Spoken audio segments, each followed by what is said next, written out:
Hey guys, welcome back to another episode of the Neat Movie News Show, our show here where we break down all the latest movie news in the world going on over the past week.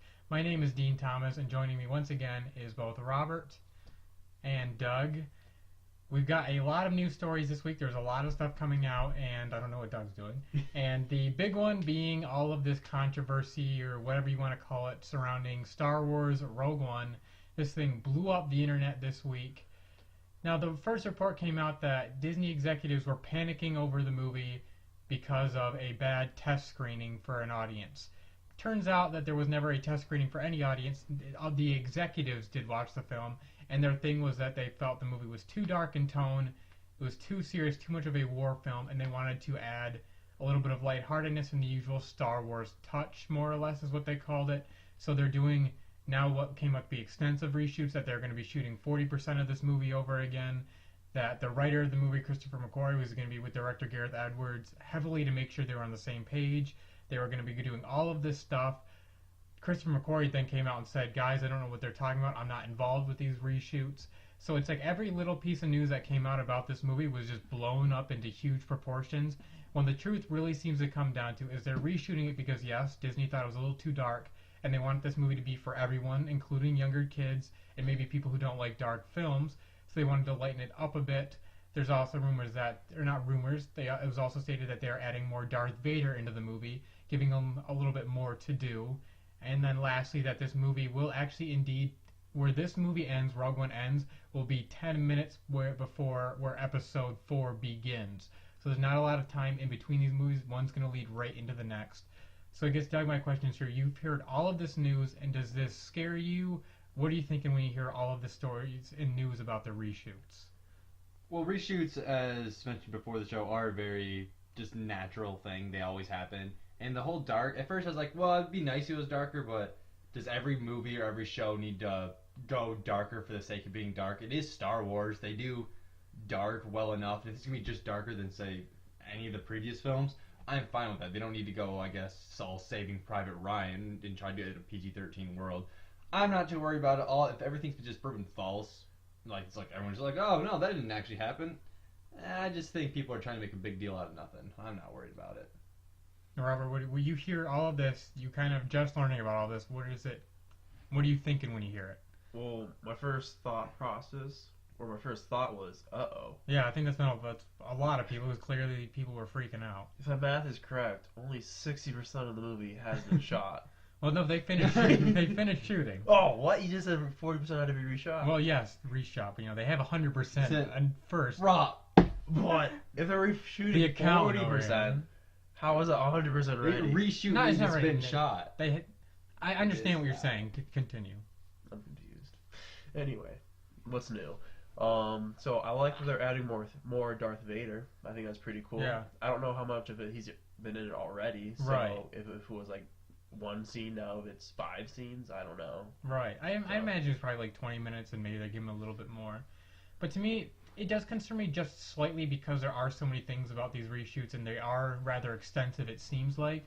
But at the same time, I'm thinking if they're adding more humor and levity to the movie to a point, they're probably going to have to reshoot a lot of different things, because if you change this scene slightly, suddenly you got to change all of these scenes, and that includes special effects and all of that.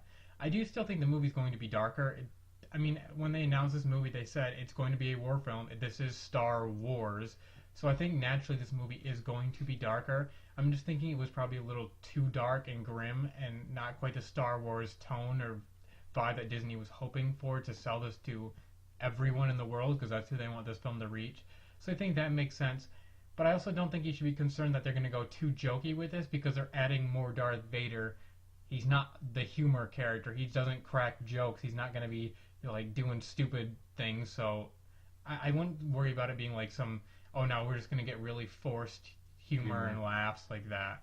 I think, what you said earlier, it's trying to get to the Star Wars feel. Because if you're going to make an anthology movie, it's still got to feel like Star Wars. Right. Yeah, you got to take a different look compared to how the rest of the numbered movies go. But if you can make it dark, but if it's just dark and it doesn't feel like Star Wars, then you're going to fail as a movie. No one's going to actually like it. It's just going to be not Star Wars. Well, if this movie was the same tone as The Force Awakens, I'd be disappointed, because you want it to be mixed up in these anthology movies or these Star Wars stories, whatever they've decided to call these. you're supposed to do some different things with it, introduce new parts of the Star Wars universe. So it seems like you would want to switch the tone, not just repeat what you've already done.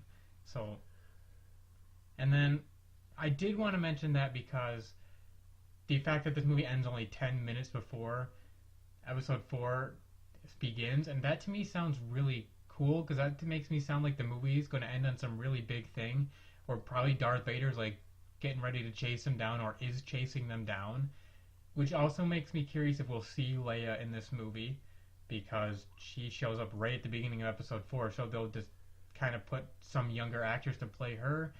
But I do think either way this movie will change how you look at Episode 4 because you're going to, instead of the first time you saw that movie and going, oh, there's this really scary guy named Darth Vader, like, I wonder what he's all about. Now you'll know exactly what he's been doing leading up to this point. So I think you'll actually look at this film, Episode 4, a lot different. And then I also want to throw this to you guys now because I'm sure we had heard rumors that he was already in it. But now that they've cast the young Han Solo, they are doing reshoots. Do you think they might add more Han Solo to this movie now because they're able to? Like, is that something you would, one, want them to do, and two, do you think they will? I would could see a brief mention. I don't feel like he's going to be in it because the reshoots to add humor, and I guess that could be Han Solo, and not in like a direct humor way, just how his character is more of a lighthearted, well, not like lighthearted, but you know, not ultra grim. But I guess it'd be depending on what happens at Star Wars Celebration. If they really make a big push, like showing him off and all that, then I could see putting him in it. But I don't feel like they're gonna need to at all. And same thing with Leia. I would assume it'd be more of you see her from behind, you might hear her voice. Right. But I don't think they're gonna have. So he's like, oh, yeah, you can tell that's Leia, but you don't really need to do much more than little headbands and a white dress. Right. Robert. My only question is, Star Wars Rogue One, is this going to be Star Wars Episode 3.5? I do not believe so. Should be. Not saying it. It more or less is, but they won't call it that. Well, it'd be more like a 3.9. Yeah, right at the end. Don't need names. Just start with like Star Wars 4.9. Like, oh, it's in between 7 and 8. Oh, like 7.2. How is 4.9 in between 7 and 8? You're the one who didn't know about 60% and 40% over here. All right. I was right, if you think about it. If you're reshooting 40% of the movie is not ready. You are correct, yes. I understood what you're going. It's the way you phrase it all. And all right, let's move on to our next story. All right, so a couple weeks back we had heard that, Daniel Craig had rejected a huge contract, like almost $70 million to play James Bond again. We had heard comments of him saying he'd rather slash his wrist than play the role again. Oh wow! So he was not coming back, and now it had been rumored for a long time that Tom Hiddleston would be the new James Bond. It is now confirmed that who we all love and know as Loki from the Marvel Cinematic Universe. It turns out that he is indeed at this point in conversations or negotiations to become 007, the next 007. And it was also just in the past week or so, that both Skyfall and Spectre's director Sam Mendes said he would not be returning to the franchise. So it looks like our next James Bond movie will be a completely fresh start. But let's start off with Tom Hiddleston as James Bond. For either of you guys, is this something that makes you excited? Is somebody you would want? And if not, who else would you rather see play James Bond? I can see it being him being really cool, as in the playboy, suave, smooth talking James Bond, but less of the BA murdering, super secret assassin type of James Bond. So if it's more, if I could see him playing the movie would have less action per se, and be more of the fancy parties he'd be infiltrating and such. So I mean that'd be pretty cool. But I thought you said, I've heard that Idris Elba was in talks at one point. He was rumored. I feel like that could be really cool because he's got a sweet voice and he'd be more of the BA side. But Tom Hiddleston's a pretty neat guy. I'm pretty excited for it. I'm pretty neutral. I haven't really seen a lot of Tom Hiddleston movies other than the Thor and Avengers. Right. So, I mean, I'll still watch them. I've only seen Skyfall. It's my only James Bond movie. So. I didn't really like Spectre too much. I mean, it was alright. I was just going to say that because now that the director's leaving as well, to me, Spectre was very paint by numbers. It's here's this scene, here's this scene, here's this scene. Oh, isn't this classic James Bond? And for me, it was just kind of they grew tired of it and they weren't giving it their all. So I do think getting fresh faces in there. For me, Hiddleston would be a good choice because, like you said, he really nails that kind of like suave kind of guy. But he's also kind of played a lot of darker characters where like he plays suave, but he really is kind of this. Obviously, Loki, he is this kind of evil guy. So I think that works really well for James Bond. And I think there would be maybe he wouldn't be the, get like rough and like get into big fist fights, kind of what Daniel Craig did. But I think it'd be more probably the you get much more of the assassin, the sly assassin. Stealthy. Yeah, which I think is something that could breathe some new life into this franchise while still remaining true to who James Bond was. I still was always, because I just love both Michael Fassbender, although I don't quite see him in the role, and I think Tom Hardy's probably too aggressive and too not like. I mean, we see movies where he's kind of suave, but I think he's so kind of like this wild character at times that it would have been interesting to see this like extremely rough and violent Bond, but I don't know if he would have fit. Make a pretty good henchman. That's very true. Play like a better version of Bane in like a movie or something like that. Yeah, just get giant muscles again. So I would have been curious about that, but either way, I am a James Bond fan, so I'm hoping we get a really good director. And if it is Tom Hiddleston, I do think Idris Elba would be a really cool choice. Now it wouldn't just be a white guy, a white male as it's always been. I think that'd be a pretty cool thing to do. So I do look forward to figuring out who the next James Bond is. Quick question for you, Dean. All right. Are you more of a James Bond or Jason Bourne fan? Well, that's a tough question.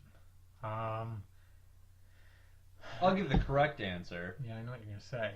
Jason Bourne. Jason Bourne. He's less of the suave USA fancy baby. suit. Yeah, but he's just on his own. He doesn't need the help of a big old fancy True. government. He's taken down. He's not taken down, but he's running away. I mean, it's like on one hand, I want to say because I love Casino Royale and I love Skyfall, but every Jason Bourne movie I've liked, including the fourth one, but the ones actually when Jason Bourne is in it with Matt Damon are much better. But at the same time, I go, you probably don't get Jason Bourne without James Bond.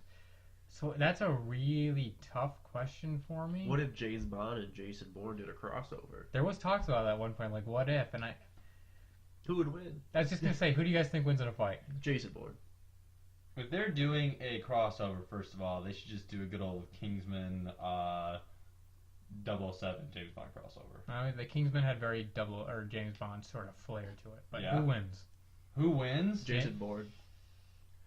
He has more of a killer instinct, I think. True. Yeah, and knows how to blend into a city type environment better. See, for me, it goes two ways. Hand to hand, Jason Bourne wins all day. You give them their full array of weapons, I think James Bond's got it. The guy, he's got gadgets and a whole government agency backing him. Yeah. well, exactly. He's just as good with the stealth stuff. He can infiltrate things. He can get information. He knows how to use a gun quite well. You can hit the balls a bajillion times and not give up information. So yeah, it just seems That's like a feat. this would be the Jason Bourne wins in a fist fight. James Bond wins in a give them all their weapons because Jason Bourne doesn't have a lot of weapons, obviously. But because James Bond is a bigger threat than I think he sometimes gets credit for.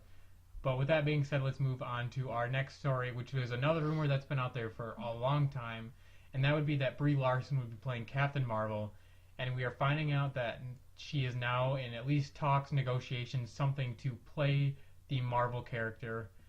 She's just coming off her Oscar win, so obviously she's like the hot actress right now. Everybody wants her to be in their movie. Now, I don't know a lot about Captain Marvel. The movie comes out July 6th of 2018.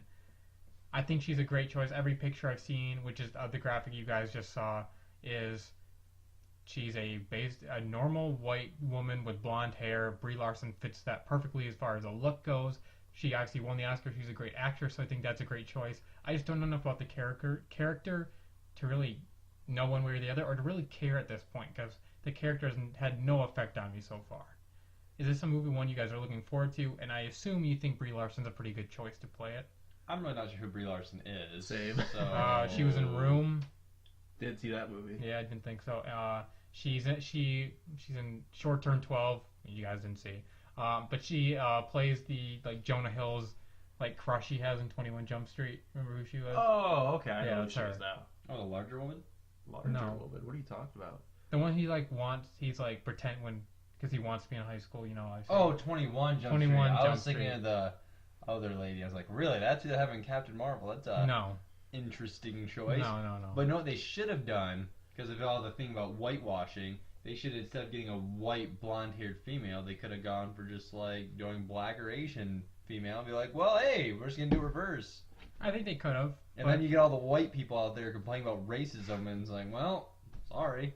Well, I don't think that really matters, because at the same time, you want to go for talent, and she's, at this point, the reigning Oscar winner. So she's got the talent. And if you have not seen Room or Short Term 12, I think Short Term 12, it was on Netflix, it might still be. But it is a great movie. Not incredible? Ooh. I mean, I don't know. It depends on you. Were you going to say incredible? I might have. But either way, it really is a great movie, and I think she should have been nominated for that role as well. She won it for Room. So I think this is a great choice, and Marvel continues to get like these A-list talent to be in their movies. So we all know they're doing something right. I'm just curious. Yeah, I don't know anything about Captain Marvel, Yeah. so it's like maybe she'll play a good Captain Marvel.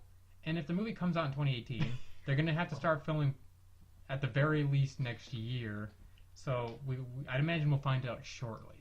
I thought Captain Marvel was like sold to DC and then turned to Shazam. There was two Captain Marvels. It was Captain Marvel and Captain Marvel. DC, because it was, confusing and all that, changed it to Shazam. Oh. Just so you know. That's my basic How understanding. can DC name someone Captain Marvel? But like Marvel list. Well, I think it was the because Marvel DC universe? was around before Marvel. Oh, were they now? Yeah. I So had no idea. yes, I believe I could be completely wrong on all of this. I don't know. On everything we've talked about? Just on the DC Marvel side of things. Which, speaking of, we've got more Marvel news regarding Thor 3, Thor Ragnarok. Just last week we heard a bunch of castings, like Jeff Goldblum was in the movie, Carl Urban was in the movie, and now we've got some plot details that the movie will reportedly be taking some pieces and elements from Planet Hulk, the comic book. We will be seeing Hulk on another planet in some sort of gladiator duel, some matches overseen by Jeff Goldblum's character, the Grandmaster. He runs them, he puts up different people to fight. I'm assuming the Hulk's probably going to be like the champion of the time, the reigning heavyweight champion. And it says Thor gets mixed up in the games. My speculation is that Thor needs his help, because they say is this movie will have another Infinity Stone that's a weapon that can destroy or help end Ragnarok that Thor is going after. I'm assuming he goes to get Hulk to help him, at which point they probably go through these gladiator matches, and maybe we'll get to see another Thor-Hulk throwdown, which sounds pretty awesome to me. But you guys hear all of this, does this make you more excited to see Thor Ragnarok? Makes me very excited. And I never know anything really about the comics too much. I know he wasn't gladiator fights, but he had a big old sword in that. Exactly. If you just see Hulk smashing around a big old sword while Thor's beating in the face with a hammer, or just other people, I'm a big fan of that. I am also a big fan of that. It sounds so different from what we've seen before in Marvel. Thor, like more Guardians of the Galaxy kind of. Sorta, and just outcome different than everything else that we've seen. Yeah, and I haven't loved either Thor movies. I love him when he's with the Avengers, but when he's on his own, I haven't.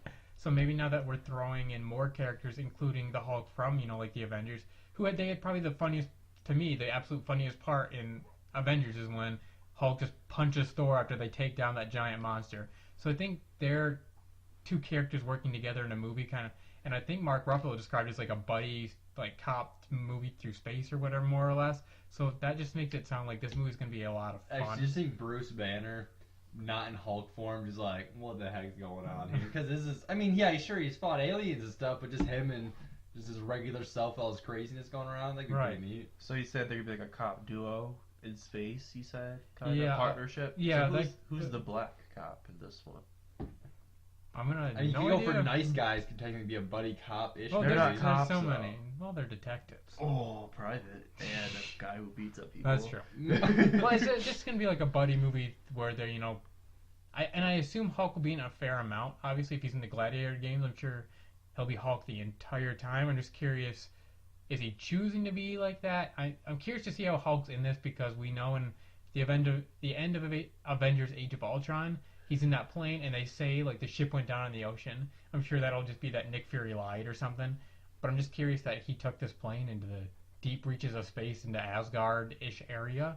So that's interesting to me. But I just can't wait to see Jeff Goldblum probably doing this really weird makeup craziness, just being a weird guy running gladiator games. So that big sounds himself. Awesome. Pretty much. Selling apartments and all to the I was just going to say that. Oh man. Well, either way, this makes me much more excited for a Thor movie because I haven't loved the other ones, as I said. So hopefully, I will love this one. And we staying in the world of comic book movies because there's been a lot of news recently. We had heard just about a month or two back that the Flash movie had lost its director Seth Grahame-Smith due to creative differences with the studio, which I'm kind of thinking they kicked him out more or less because they wanted a more experienced guy because he had never really directed anything and he was the writer of like Abraham Lincoln Vampire Hunter. Not a high remark in my opinion. It's a stupid movie to make. But It was a book. the Flash, true. But now the Flash movie's found a new director in dope director. Not that he is dope, that he directed the movie Dope. Rick Famuyiwa, I think I'm pronouncing that right.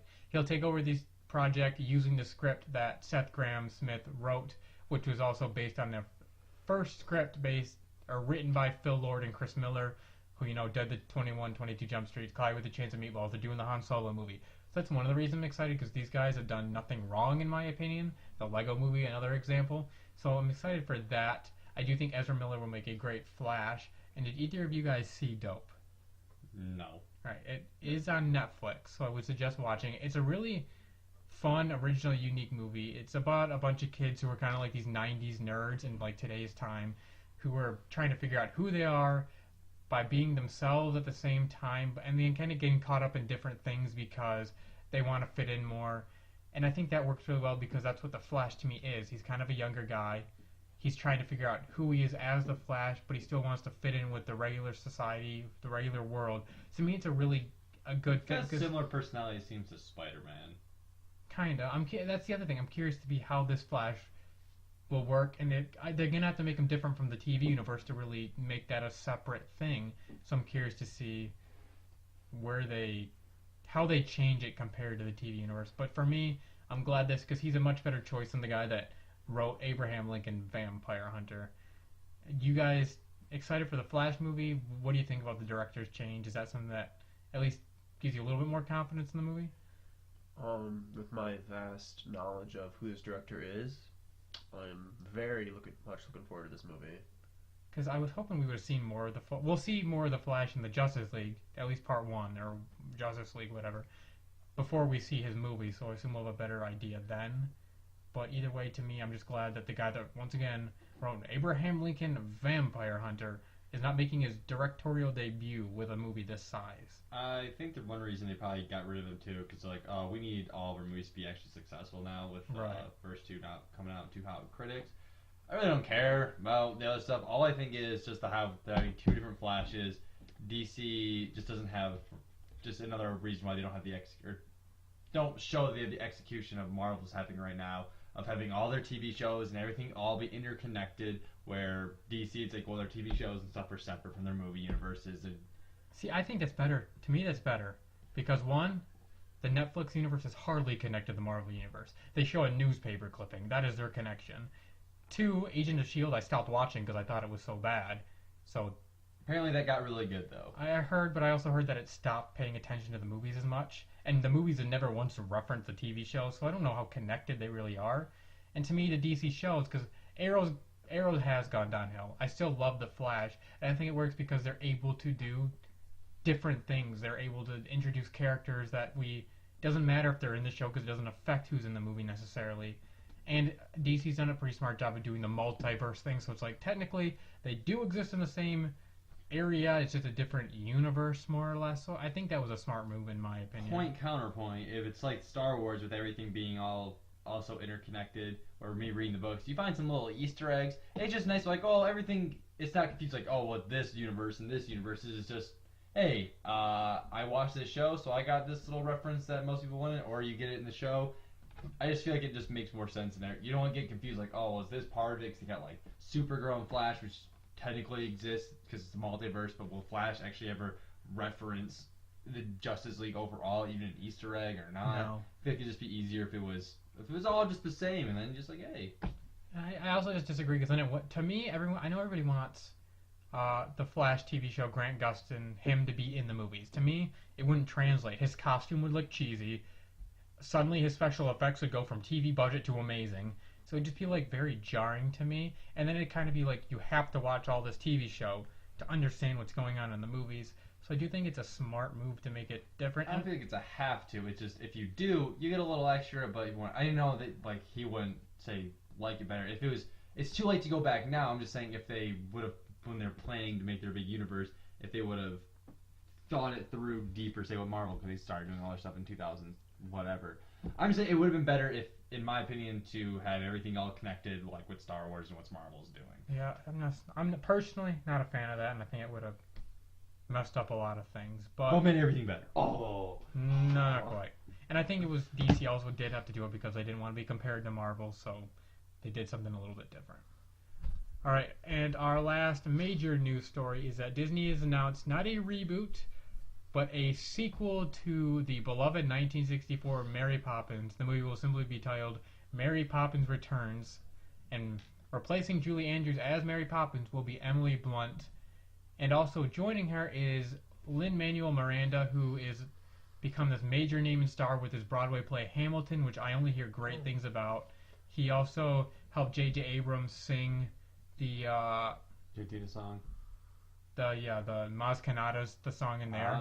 That's what the weird alien that he helped with that. He's joining as a new character named Jack, who's a streetlighter. The movie is described as follows: Mary Poppins Returns will center on a now grown Michael Banks and his 3 children in the aftermath of a tragedy, and the help they get from Mary Poppins and Jack in Depression-era London. The movie will open Christmas Day 2018. Now, I've seen Mary Poppins, I think, at some point in my life, but I personally, I just don't care about it. So, I didn't grow up with it. I'm not a musical person in any way at all. I do think the talent involved is great, because I only hear great things about this Lin-Manuel Miranda, and Emily Blunt's a great actress, but I just don't care about Mary Poppins, personally. I've just seen the musical of Mary Poppins, and I thought that was very entertaining, but no, who cares? Well, people care, but I don't care. I probably won't go see it. I have no memory of seeing Mary Poppins, but I can only imagine it's kind of similar to The Sound of Music. That's what I always think of, but that's probably naive to say, but oh well. Yeah, I mean, I'm just going to compare it to The Sound of Music because that's the only thing I have memory of. Because I've seen The Sound of Music a couple of times because my family likes that movie. But as I've heard great things about Hamilton, whatever. Yeah. I've heard only great things about that. My old girlfriend played that music all the time. It was catchy, but Yeah, and it's probably not the best thing to ask 3 like teenage / 20-year-old men what they think of Mary Poppins. And we didn't grow up with it, so it doesn't really matter anything to us. So I'm sure some of you guys out there very excited for this movie, just not our thing. All right, that will do it for all of our major news stories. Now let's move into News Flash, where we break down some of these. And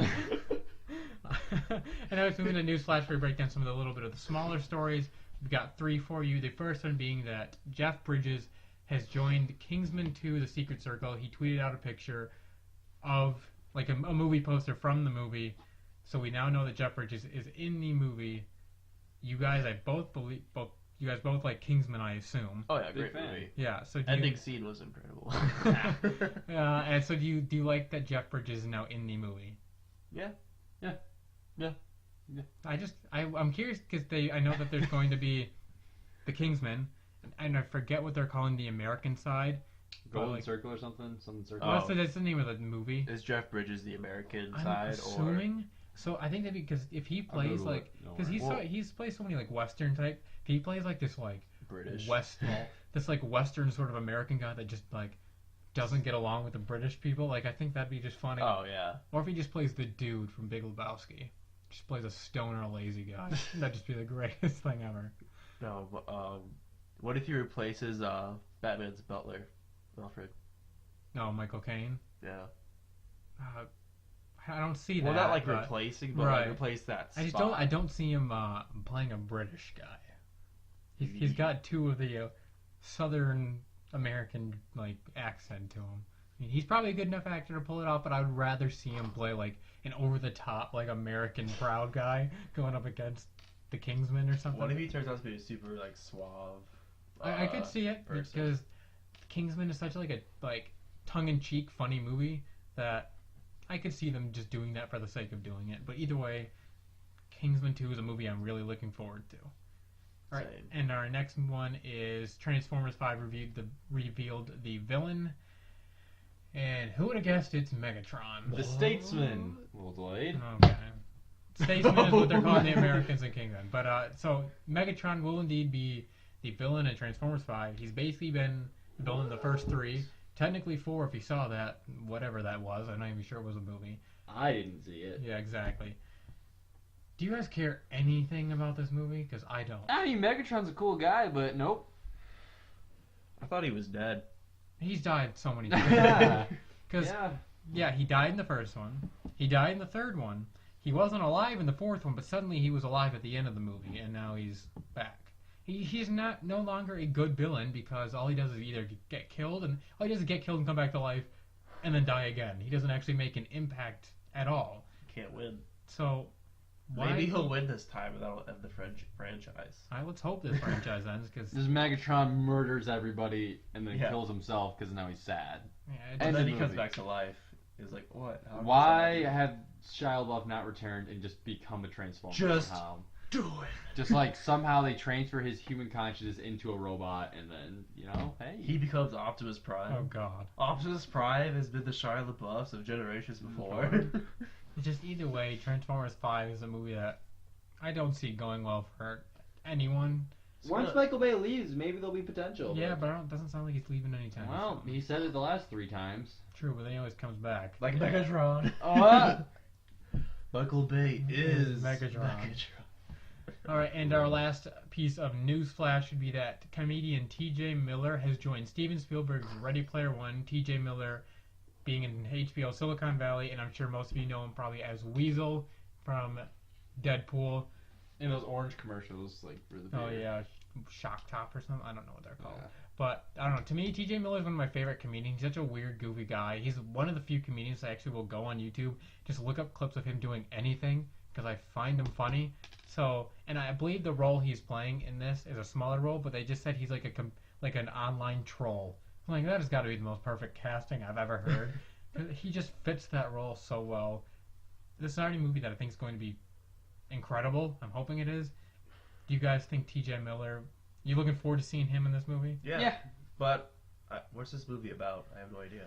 Same. All I basically it's like some sort of virtual reality world comes out more or less, and this kid enters it. It's like, I think it's like a competition. So it's like Spy Kids #3. No. Oh. Because those are not good movies. Sword Art Online for you but it's nerds like this virtual out there. reality world, sort of. I'm not entirely sure. I know Ty Sheridan's in it, and it's Steven Spielberg, so I think it's got a little bit better shot than a Spy Kids movie. Hey. The first one was great, Dean. Elijah Wood was in the third one, Dean. For 2 seconds. Yeah, he was the big fancy guy, and then just goes and tries to fight something and just dies. Oh, awesome. But either way, the book's like a bestseller, and it apparently like people rave about this book. So I get They the had title. raves about that. I get the title yeah, now. Ready Player One. I get it. Yeah. Start. I think it comes out next year, 2 years. I don't know. It's coming out soon. All right, and we've only got one trailer to talk about in this week's trailer talk, and that would be the Batman v Superman Ultimate Cut, rated R, however you want to call it. Wow. Trailer for the Blu-ray DVD Ultimate Cut. You guys watch this trailer. Does it make you want to see the Ultimate Cut? And what did you think when you were watching this trailer? Who was that voice? There's a lot of different voices in that trailer. There are a lot. I'm pretty excited for it. I only saw Batman v Superman once in theaters, and I felt like it deserved a second viewing, just to see if I liked it better, because it was so... There were so many parts I liked of it, so many parts I didn't, and maybe this will help it out. It's going to be worth the watch for me. I'm definitely going to be buying it. It comes out just a couple days after your birthday, so let's reverse things up. You buy it for me for your birthday. Just a thought. I just bought your last ticket. That's true. Let's forget about that. But to me, what's weird to me is that there's so much new. Now there's supposed to be only like 30. Only, I say only, but 30 minutes extra. But yeah, you're right. There's so many like new pieces and characters. The African scene at the beginning of the movie looks completely fleshed out. But the cinematographer said it won't change people's minds. Oh, I don't think it will, because it. Well, one, he's probably trying to lower expectations, and two, I don't think it'll make it worse. I think it'll only make it better. The question is, how much better will it make?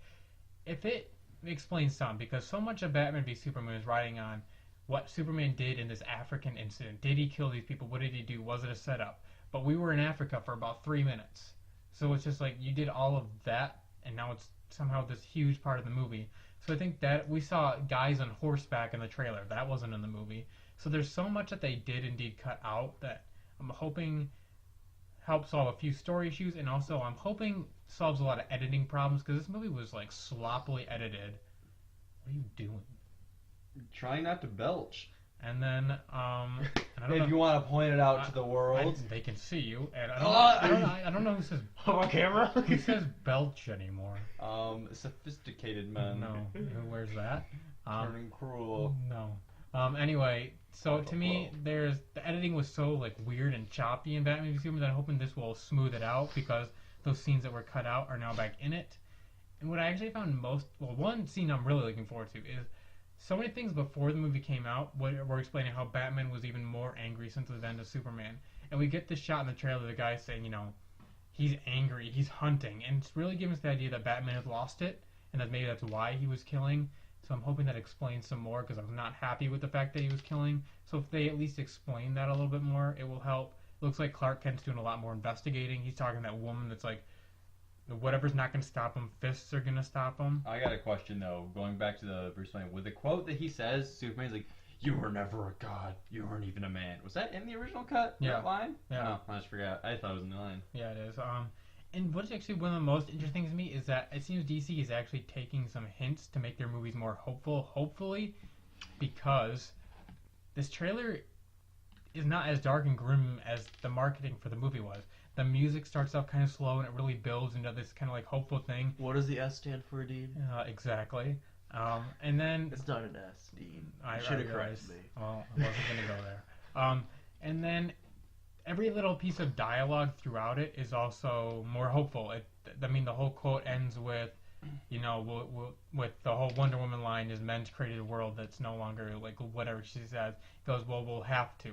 Batman's reply is, we'll have to fight for it. And it's like they're trying to go for the hope and optimism that Jeff Johns has just came out and said that's what they want to do. So it seems like maybe DC's taking some hints, and they're actually going to give us, the fans, a little bit more of what we want to see in these movies. So I'm trying to remain hopeful. Batman v Superman did let me down quite a bit because my expectations were probably unfairly high. And they also let down people whose were already low. True. So I'm hoping that I liked it. this movie will better than redeem some X-Men. things. I thought. I wouldn't go that far. And then, Well, X-Men, no, alright, well, let's go to that top 10. yeah, all right. And then to our last segment, guys. Now in theaters, we had 3 movies. We've got Teenage Mutant Ninja Turtles 2, Out of the Shadows, Popstar, Never Stop, Never Stopping, and Me Before You. Doug and I saw Popstar. Robert, I don't think you've seen any of these movies yet, have I have you? not. Is there anyone out of that list that you would even be curious to see? What is Me Before You? It's like a Nicholas Sparks type Oh, movie. nope. Yeah. Amelia Clark, but as a brunette.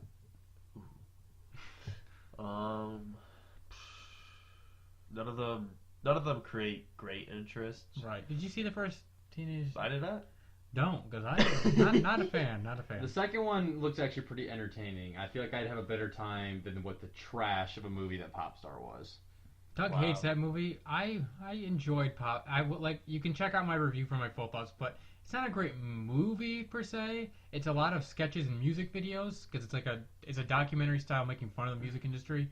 But I laughed a lot during the movie, and if you're a fan of Lonely Island, Doug I think is, but he didn't like the movie. But if you're a fan of Lonely Island, I think you will enjoy this movie. But I mean, I laughed a lot watching it, so I did enjoy it. And then the first Teenage Mutant Ninja Turtles I thought was just a bunch of CGI mess going on. The second one looks like the exact same thing. From what I can tell, the third act is once again they're on a giant CGI skyscraper fighting each other just as they did in the first one. I have no interest. It looks just silly and ridiculous. Bob, a Bebop and Rocksteady in it, Dean. I don't care. I grew up watching the cartoon a little bit. We owned a VHS tape of it at some point. I don't really remember crazy amounts of it. I didn't grow up watching it a ton. And the movie just looks like a mess and dumb to me. And Megan Fox is not a good actress, so But she's hot. Ish. she's gotten old, and I don't care. She was my first celebrity crush. Well, because you saw in Transformers when you were 13. Michael Bay knew what he was doing for 13-year-olds. Oh boy. What? Big robots. Not a great weekend for new movies. Hopefully next weekend with Warcraft, and what was the other one? Conjuring Dose. That. I'm gonna go see both of those. You're gonna see Really? The Conjuring? Correct. Why? Cause I like the first one. Not a horror guy. You like scary movies? No, I do not. The second one looks way scarier. Yeah, the first one terrified me, but they're so interesting. I gotta see them. It's like that and Insidious, the only horror You movie. gotta see it at like 1 p.m. during the day, so when you walk out, it's still light I'm gonna out. go with people, and I'm just gonna. Barry's gonna be there. I'm just gonna grab his biceps anytime I get scared. See, I don't care if I watch Conjuring 1 or 2 at 10 a.m. I would not sleep for 3 weeks. No, but okay, quick question. Have you seen 7 Days in Hell? It's No. a mockumentary. No, Kit I haven't. Harington and Eddie Sandberg. Oh, no, I haven't. It's about tennis. It's really funny. Okay. I was gonna ask you, it's like kind of like the pop star mockumentary. It probably so is, 'cause that it's Andy What We Samberg. Do in the Shadows. Oh man. Finally got him to watch it. Told you. What a movie. What movie? Out of the What Shadows? this Or is- what we do in the shadows. It's like a documentary following vampires who just want to be like cool. It's great. Just Then- bites into someone's like, I hit the main vein. You see just just blood's going everywhere. Oh It's man. just some fantastic stuff. What? We're werewolves, not swearwolves. It is such a funny movie. I mean, it drags at points, but which once again, going back to another story, same guy that directed that and starred in it is directing Thor 3. That gets me even more excited to see Oh, Hulk man. throwing You down didn't- in a gladiator match. You didn't mention that one, Yeah, did you? that I'm gonna have to get you. It's only like an hour and a half. Yeah, it's real short. We're gonna have to watch that. It's pretty soon because it's. I believe it's still on HBO. So if you guys have not seen What We Do in the Shadows, please treat yourself to that movie because Treat yourself. yeah, Treat exactly. yourself. Oh man, it's a good one. It is. All right, guys, that will do it for this episode of the Neat Movie News Show. Thank you guys so much for watching, and I would thank you to both Robert and Doug for joining me once again. Please like this video. Please subscribe. Please jump in the comments below. Oh, Please. it's let like us know Jeb what you- Bush. Please clap. Aw. Yeah, I don't think you guys realize how this YouTube thing works. Please let us know in the comments if there's anything you guys want to talk about. I'm sure maybe some of you guys that love Mary Poppins, we didn't talk a lot about it. So if you have anything you want to talk about, we'd love to have a conversation in the comments with you guys. Once again, thank you guys so much for watching. Follow me on Twitter at Neat Movie News for all the latest in the world of movies, and we will see you back here next time. Buy some shirts.